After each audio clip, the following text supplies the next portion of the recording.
पैसे ले रहा है और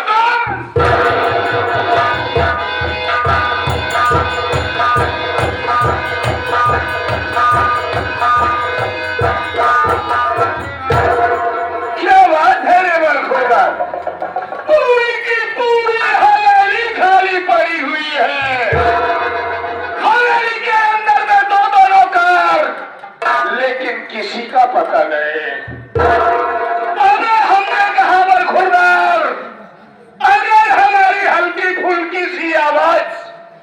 तेरे कानों तक पहुंच रहे हो तो बेटे तत्काल हमारे पास आ जा।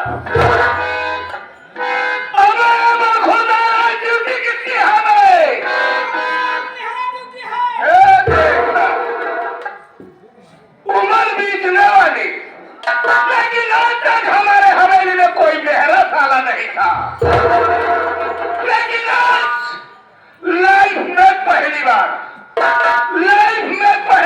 सुन रहा हूं कि कोई मेहरा भी साला ड्यूटी कर रहा है। अरे बलखुरा, अरे भाई चला जा मेरे कमान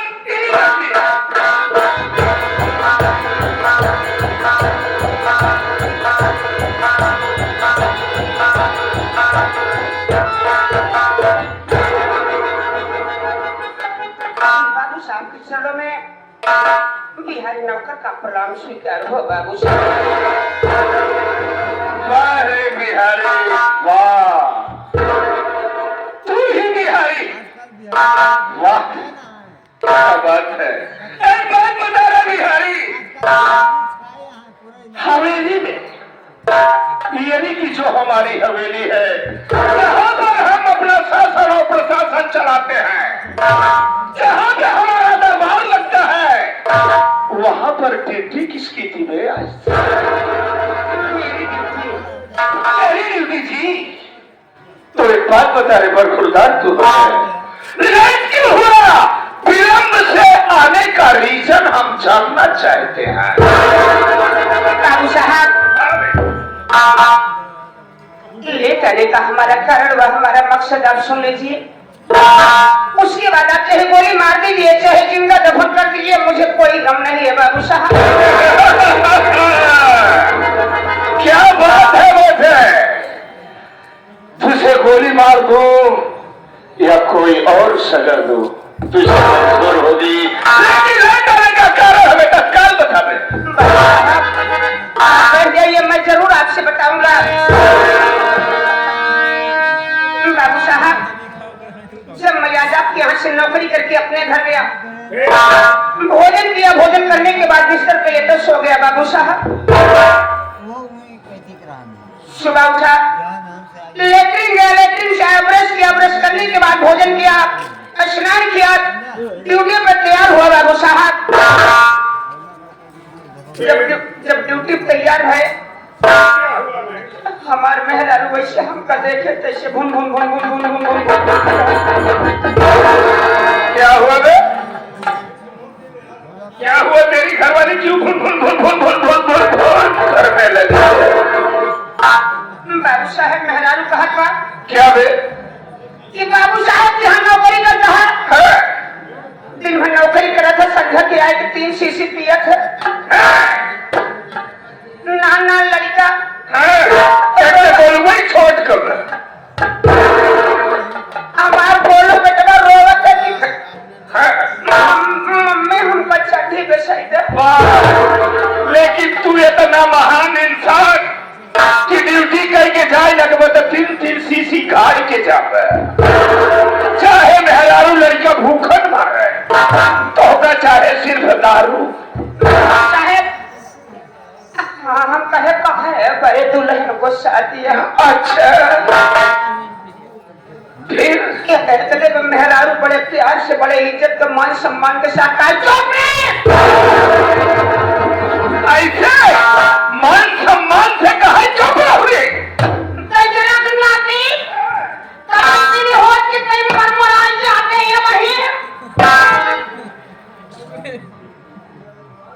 तोरी ड्यूटी करब सब बेकार भाव। अच्छा, मेरे घरे में नाना लड़का चड्डी ओढ़ना कपड़ा बड़े रो में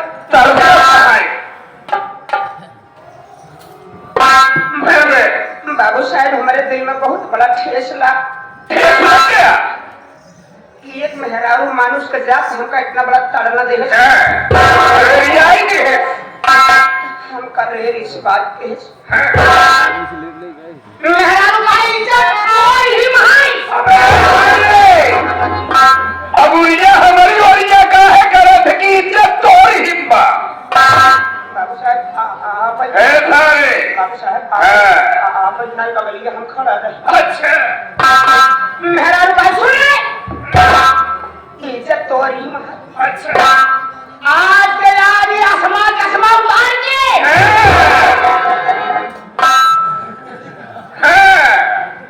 हम बाहर चला जा, बाहर चला जा बेटी, बाहर कमाई चला जा, जोने से लड़कन बच्चन का जीवन चले उद्धार हो जाए। शादी ब्याह करेंगे। बाबू साहब, फिर हमारे लग गए गुस्सा, हमारे लग गए गुस्सा। बाबू साहब, हम चल रहे घर से चल रहे अच्छा,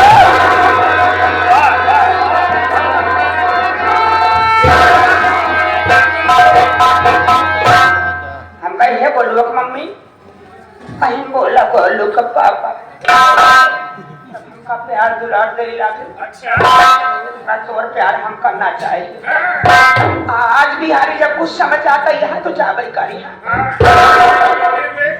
बाबू साहब, घरे से निकल रहे, हम कहे हमारा अगरबत्ती साफ झोला निकाल दे।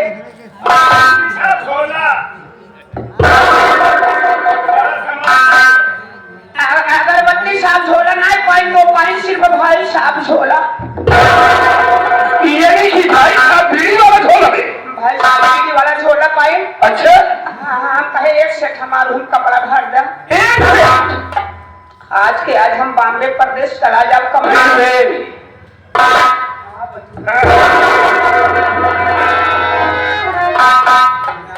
बाबू साहब, भाई हम झोला लिए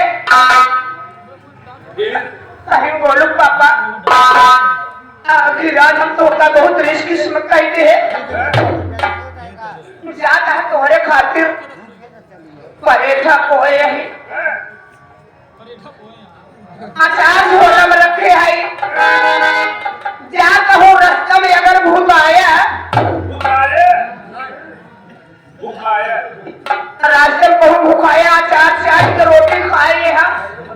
कब है सारे तोर मेहरुआ कहे मेहरारू कही अचार चाट के रोटी, अचार चाट के रोटी खाई है। करे है सारे अचार चाटे, हरामजादे रोटी के साथ में अचार को खा लेना चाट ही है। वही बाबू साहेब झोला यहाँ पर ले चल रहे कली मुरादपुर से जब चले बाबू साहब, कली मुरादपुर मुबारकपुर में पहुंचा कहीं तो देखा कहीं क्यों दुर्गा माई की मूर्ति बैठाई दुर्गा माई की मूर्ति बैठाई की क्यों पूजा करता। जैसे हम रसूलपुर पहुंचा कहीं माँ देखा कहीं तो क्यों बड़ी से भगवान की मूर्ति बैठाई तो पूजा करता। बाबू साहेब जब और आगे बढ़ के देखा कहीं तो काली माई की मूर्ति बैठाई तो पूजा करता। हम कहीं अरे दुनिया में ऐसे ऐसे मूर्ख लोग पड़ा है। माटी की मूर्ति बनाए बनाए पूजा पाठ करत है। जवन माई बाप जन्म है उनका पूजा पाठ क्यों नहीं करता। हमारे लग गई गुस्सा, लग गई गुस्सा। बाबू साहब हम कहे आज हम उनका पूजा करब कि जेकर पूजा क्यों नहीं करब। बाबू साहेब वही पहुंचे बाबू साहेब दिल में ठान ले हम कहे आज यमराज भगवान की पूजा हम करब। कैसे यमराज भगवान की पूजा क्यों नहीं करब। बाबू साहेब जब बहरिया पहुंचे, बहरिया की देखे कि रोड के बगल बियाबान जंगल रहा।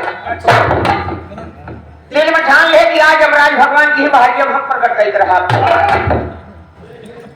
बाबू साहेब 1 घंटा हम खड़े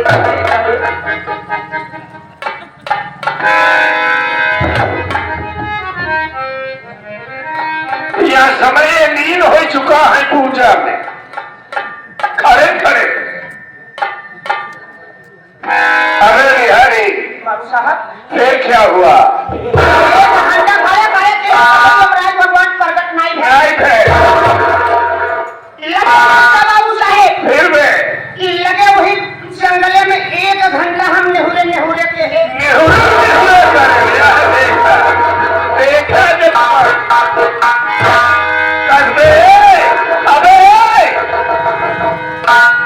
अंतिम स्टेट वाले में पहुंचा था क्या। बाबू साहब यमराज भगवान प्रकट नहीं है।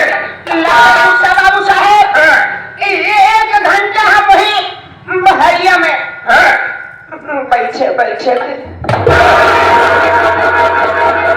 एक बैठ गया है बाबा रामदेव के योगासन पे। वाह रे वाह, नहीं प्रकट हुए। फिर वे ठान ले कि यमराज भगवान तो होगा प्रकट नहीं रहा तो कहीं रहा। बाबू साहेब 1 घंटा लागे ओलर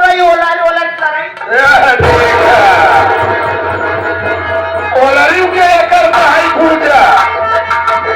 अबे बिहारी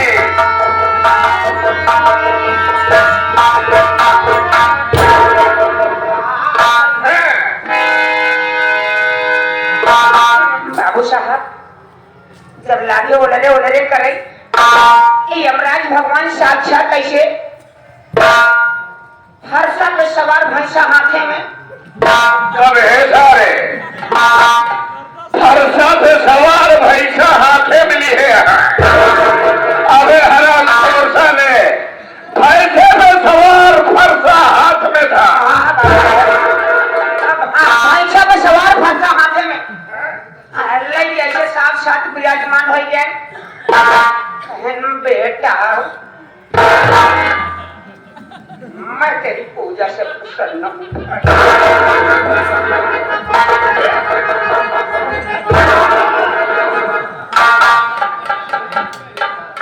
बेटा मैं तेरी पूजा से प्रसन्न हूँ। आप जो कुछ मांगना चाहते हो मांग सकते हो। बेटा उठ जाओ।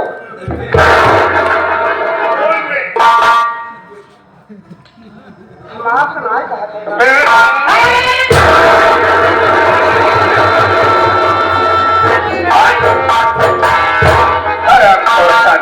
यमराज भगवान हम लेटर है मंत्री पूजा से। अच्छा तुम खड़े हो जाओ। यमराज तुझे बोले कि बेटे खड़े हो जाओ। बाबू साहेब कहे जो मांगना चाहते हो सो मांग सकते हो। मैं तेरी पूजा से प्रसन्न हूँ। जो मांगब तो देगा कहे बेटा दूंगा। जो मांगब तो देगा कहे बेटा दूंगा। जो मांगब तो देगा कहे बेटा दूंगा। तिरबाचा बढ़ाइए। हम कही यमराज भगवान आज हम वो चीज मांगब अपने खातिर कुछ न मांगब। जब कुछ मांगब सिर्फ यमराज भगवान को हरे खातिर मांगब। मांगल भी मांगने लगा तो सारे यमराज के लिए। ये बता मूर्ख बालक। अच्छा दुनिया अपने लिए मांगता है। मांगता है। धन दौलत सोना चांदी हीरा जवाहर मोती सब कुछ अपने लिए मांगता है।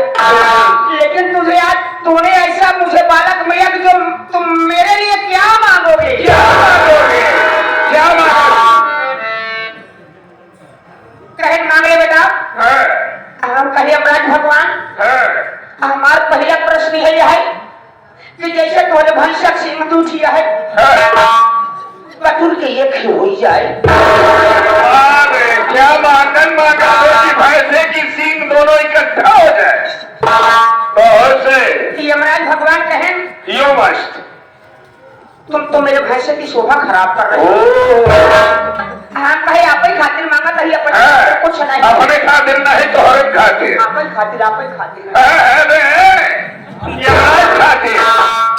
बाबू साहेब वो तुमने जो है भैंसक सिंह मधुर दोनों एक ही हो गए। कहे कोई बेटा तेरा दूसरा प्रश्न क्या है? कहे अभी सिंह को ऊपर आप विराजमान हो। सिंह के ऊपर बैठने के लिए बोल दिया बेटा। भगवान कहे बैठ जा। फिर कहे अरे मूर्ख बालक ये तूने क्या मांग लिया? इस सिंह में हम कैसे बैठे? कैसे होगा? आप ही खाते। आप क्या ही खाते? जब लागे सिंह पे बैठे तो 3-4 मिल के मोहल्ला भी बनवा।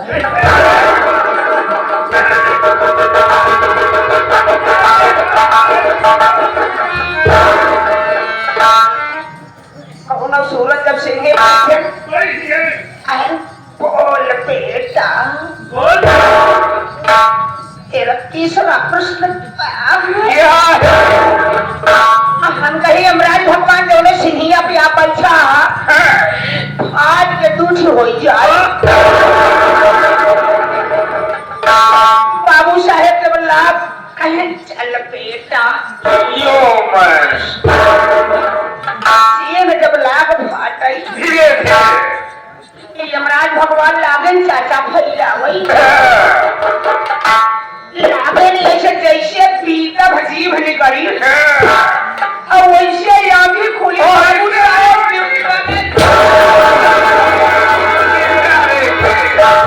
हमारे घरों में कौन होती जाए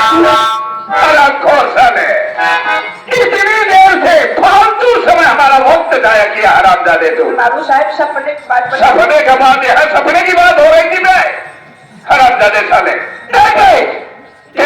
सजा है। सजा यह है कि आए हुए समस्त जनता जनार्दन बंधुओं को कायदे के साथ में अपना नाम और अपना पता बता देवे।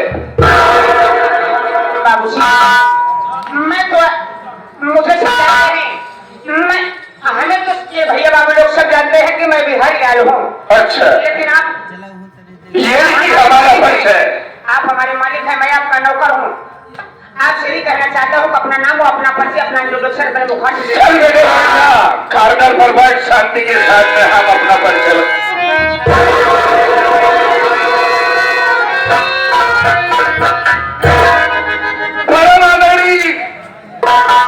मेरा मालिक कोषाध्यक्ष एवं मंत्री महामंत्री एवं कमेटी के सभी सदस्य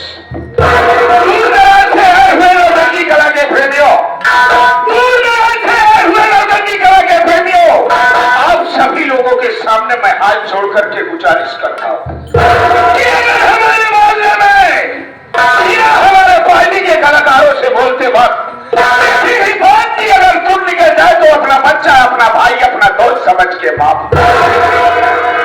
दोस्तों, ये जो संगीत आप लोगों के समक्ष पेश हुई है, इस संगीत के विषय में हम आप लोगों को बता देना चाहते हैं कि अपने उत्तर प्रदेश में, अपने उत्तर प्रदेश के अंदर में जितनी भी नौटंकी पार्टी चल रही है, जितनी भी नौटंकी पार्टी चल रही है, ये संगीत किसी भी पार्टी के मास्टर और मालिक के पास नहीं है। ये लेखनी तो है हमारे राजू मास्टर की लेखनी की करामात आप लोगों के समक्ष पेश हो रही है। बिहार प्रांत का रहने वाला हूँ, बिहार प्रांत का रहने वाला हूँ, विजय सिंह हमारा नाम है और इस महफिल में आग लगा दो।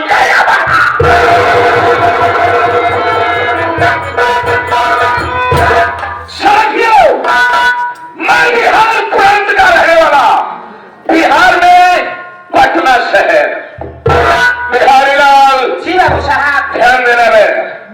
बिहार डिस्ट्रिक्ट, गांव का नाम प्रेमनगर, प्रेमनगर का निवासी ये विजय सिंह है। वहां साथियों, आज से 20 वर्ष पहले की बात, हमारे परिवार में हमारी माता जी थी, हमारे पिताजी थे और हमारे बड़े भैया थे। बड़े भैया का नाम हमारे धर्मपाल थे।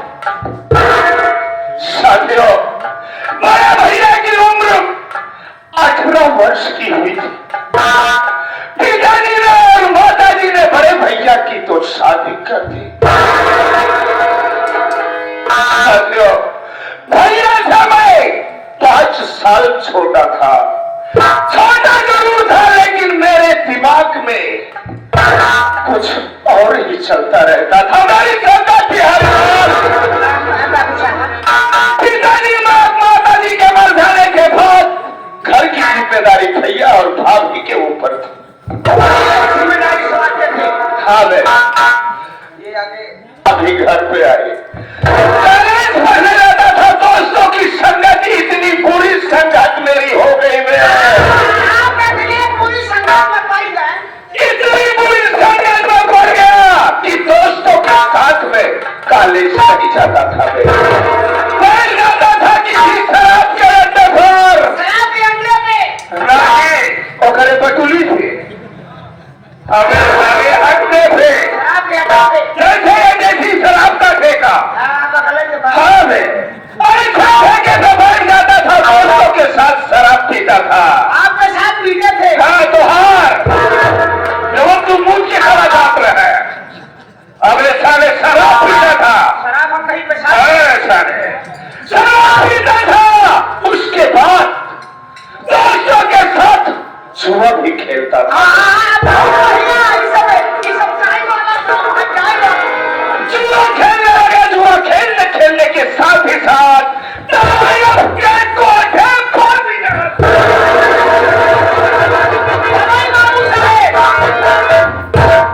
हम सोचते थे कि आप जाओगे कल स्कूल आपने नान के लड़का बच्चा बूढ़ा जवान वही कहीं महामंडी बनवा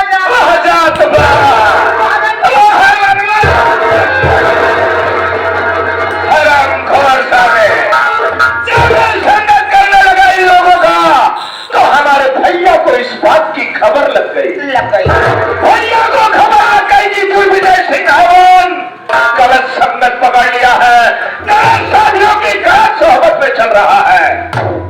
एक दिन दोपहर का वक्त था, मैं भैया के पास पहुंचा, उनके सामने हाथ जोड़ करके खड़ा हो गया।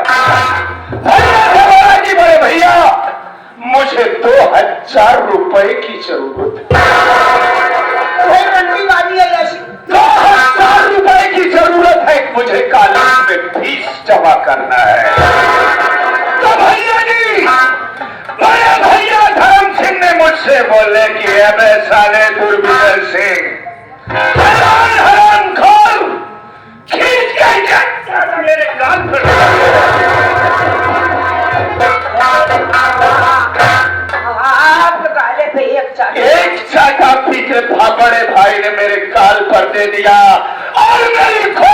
सनसना गई बे। भाभी उस वक्त घर के अंदर नहीं थी बे, भाभी गुस्से हो गई घर के अंदर में, दीवार पर बंदूक टंगी हुई थी बे। उठा लिया बंदूक और मार दिया भैया के,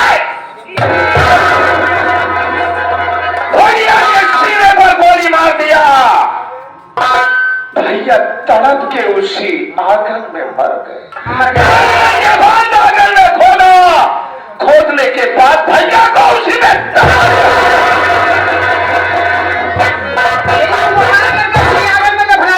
हाँ भाई, भैया को दफन कर दिया। दफन करने के बाद भाभी सब घर में आए। भाभी जब घर में पहुंचती है तो उनके पेट में दर्द होने लगा। दर्द इसलिए होने लगा कि भाभी पैर से भारी थी मैं, यानी कि उनकी कोख में संतान पल रहा था। भाभी ने मुझसे बोली, विजय सिंह मुझे तत्काल हॉस्पिटल लिवा के चल। बिहारी लाल जी बाबू साहब, भाभी को मैं हॉस्पिटल लेकर के गया, लेके हॉस्पिटल गया, हॉस्पिटल में एडमिट किया। एडमिट करने के बाद 1 घंटे के बाद भाभी ने एक बेटी को जन्म दिया। बच्ची को जन्म बच्ची को जन्म देने के बाद भाभी भी इस दुनिया को छोड़कर भगवान को प्यार। एक तरफ भाभी की लाश पड़ी हुई और दूसरी तरफ वो भतीजी मां की दूध के लिए तड़प रही। मैंने भाभी की लाश को वहां से हॉस्पिटल से उठाया, लेके गंगा घाट पर दफन किया। दफन करने के बाद हॉस्पिटल वापस आया। आने के बाद बेटी को लेकर के घर पहुंचा। घर पहुंचने के बाद उसका पालन पोषण शुरू हो गया। जब वो 5 वर्ष की हुई, 5 वर्ष की, हाँ मैं सोचा कि इसे पढ़ा लिखा करके इसे शिक्षित बना दिया जाए। हाँ, उसकी पढ़ाई एडमिशन स्कूल में करवा दिया। एडमिशन करवाया कि बाप बेटी हमारी पढ़ाई करने लगी। आज वही बेटी हमारी जिसका नाम हमने संध्या रख दिया था। संध्या इस वक्त बीए फाइनल की परीक्षा दे रही है। मैं ये सोचता हूँ कि अगर ये संध्या जिंदा रहेगी तो इसकी शादी होगी, शादी होगी इसकी, ये आकर के हवेली में आता हिस्सा भाई हिस्सेदार तो हवाई बा। अबे हिस्सेदार है, लेकिन अगर हिस्सा बनवाएगी, हवेली में रहेगी तो मैं ऐसो आराम नहीं कर पाऊंगा। कहां से बाहर से लड़कियां उठा करके अपनी हवेली में लाऊंगा, ऐसो आराम कैसे कर पाऊंगा। इसलिए मैं सोचता हूं कि संध्या आई होगी कॉलेज से और अपने कमरे में स्टडी करने के बाद आराम कर रही होगी। चलता हूं संध्या के पास और उसके सर पर ऐसा करूंगा मार, ऐसा सर पर करूंगा मार कि संध्या इस दुनिया के बजाय उस दुनिया में चले जाएगी। चलते हैं संध्या के बाद।